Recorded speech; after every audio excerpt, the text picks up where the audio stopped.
Oh, halo Malaysia. Inilah muka orang Endon. Dah lah kurang ajar. Saya bukan kurang ajar, bang. Saya mau perang saya. Saya ini keturunan Endondesh. Jika kita perang, saya rasa malam saya tidur lena. Itulah perangai Endon. Di negara Endon, anda tahu tak? Polis dengan askar pun gaduh. Ini berlaku di Tarakan. Seorang polis mati. Kapal selam Endon. Pada 2-3 tahun lepas, Endon punya kapal selam tenggelam dan mereka enggan meminta bantuan negara tetangga. Pada zaman ini, Indonesia selepas Malaysia beli F-50, Indonesia sanggup hutang beli Rafale.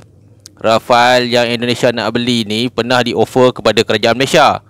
Punca kerajaan Malaysia tak nak beli Rafale, antara satu faktor, harga dia $150 juta, tak termasuk pakej radar dan juga misil. Disebabkan Endon jealous, maka mereka pun mahulah bersaing dengan Malaysia dan mereka membeli kapal yang tak berguna ini. Kelemahan Desert Malaysia pernah di-offer Desert, tapi TUDM menolak sebab anda lihatlah macam mana Desert nak isi minyak, sangat susah di bahagian tengah. Malaysia telah menolak bulat-bulat pada tahun 2001. Belilah buatan Perancis. Jika anda nak tahu, di Asia hanya F-15 EX Eagle milik Singapura saja boleh mengalahkan Rafale di Asia. Yang ada senjata pada Rafale bukannya state, mereka hanya ada misil Meteor iaitu SOZ yang ditukar nama. Selain daripada itu, F Singapura, F daripada Jepun lebih baik daripada Rafale. Endon ni terlalu percaya dengan orang putih. Mereka ni sangat bodoh. Selepas mereka lihat Malaysia beli, mereka pun nak beli. Cepat beli, Pak. Cepat beli, Pak. Kita ini sudah tertinggal, Pak. Itulah bangsa Endon. Tak habis-habis nak bersaing dengan Malaysia. Tapi macam biasalah, Malaysia kan pandai perangkap. Jika anda nak tahu, Endon ni sebuah negara yang paling bodoh di Asia. Senang ditipu. Senanglah kita tipu. Mari tunjuk. Begitulah cara orang Perancis duduk dan menipu. Rafale macam kereta Peugeot alat gantinya susah. Lepas tu dia punya misil sistem tak boleh campur dengan Amerika. Sebab itulah Malaysia menolak. Lagi satu, Rafale pernah ditembak jatuh di Mali. Rafale juga gagal beroperasi di kawasan hutan di benua Afrika. Rafale hanya boleh terbang 45,000 kaki daripada laut ataupun di kawasan yang sangat tinggi. NASAM kenapa TUDM membeli NASAM? Kerana TUDM mahu menembak kapal seperti F-35. Kerajaan Malaysia berbeza pemikiran sebab kita menghantar penasihat dan juga ahli sains politik ke negara Balkan. Dari segi senjata, Rapier daripada tahun 1980 pun boleh tembak Rafale Indonesia. So tak ada masalah lah Indonesia beli Rafale, dia akan terima pada tahun 2028. Rafale Endo boleh dikatakan di dalam majalah Defense Study antara pembelian terburuk dalam sejarah Asia. Ini kerana Indonesia membeli senjata yang Perancis tak mau pakai dah. Itulah bodohnya Endon. Nuri TUDM pada tahun 1982 pernah menembak NASAM. Bayangkan pada tahun 82 Endon tahun 2029 baru nak beli. Selain itu, Malaysia juga adalah pengguna Cosberg. Walaupun Cosberg ini adalah misil jarak dekat, tapi ia lebih selamat dari kata kita membeli SOZ ataupun membeli peluru pandu Tomahawk.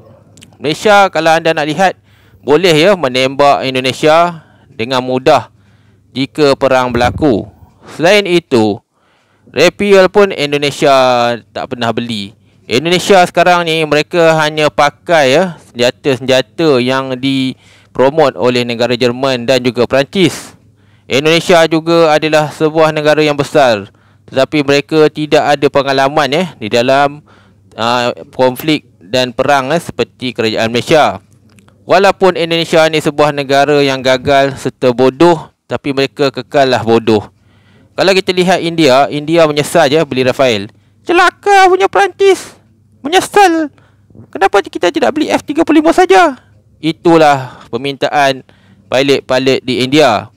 Rafale telah scam India. termasuklah Indonesia. Sebab itulah kita jangan jadi bodoh macam Endon. Apa yang berlaku di Indonesia sekarang, kita boleh lihatlah kenapa mereka ni sangat bodoh. Mereka telah beli pada tahun 2028 6 biji Rafale yang tidak akan digunakan untuk perang. Kalau TDM nak perang dengan Rafale Endon, hanya hantar helikopter dalam jarak 200 ataupun 180 km, maka 6 biji Rafale Endon ini akan jatuh dengan mudah. Itulah bodohnya Indonesia ni, babi.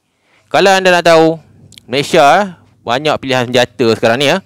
Endon beli Rafale dengan harga $150 juta sebuah. Mereka beli sebab mereka rasa mereka jealous dengan Malaysia. Selain itu, TDM menggunakan peluru kinetik berharga $4,000. Skyguard ini telah berjaya menjatuhkan Rafale milik Perancis di Kerajaan Republik dan juga di Mali.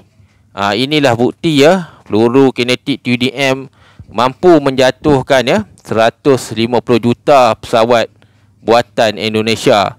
Ini adalah Olicon milik TDM. Olicon juga sangat tepat untuk menjatuhkan sebuah kapal seperti Rafale. Ini adalah keadaan Indonesia. Mari kita serang, mari serang, cepat serang balai. Indonesia nak perang dengan negara seperti Malaysia. Anda lihatlah macam mana negara Indonesia. Pukul. Askar dan polis mereka pun bergaduh. Kalau anda nak tahu Indonesia punya pembelian ni macam pembelian F5 Malaysia pada tahun 1980. Bodoh dah Indonesia ni. Inilah orang Endon bila bercakap. Saya rasa dengan mendapat Rafale, kita boleh menjajah Malaysia. Saya mencadangkan bahawa perang dengan Malaysia ini, Indonesia akan menang. Malaysia itu bangsa kecundang. Indonesia bangsa perang. Babi lah Endon. Akhirnya Malaysia menang.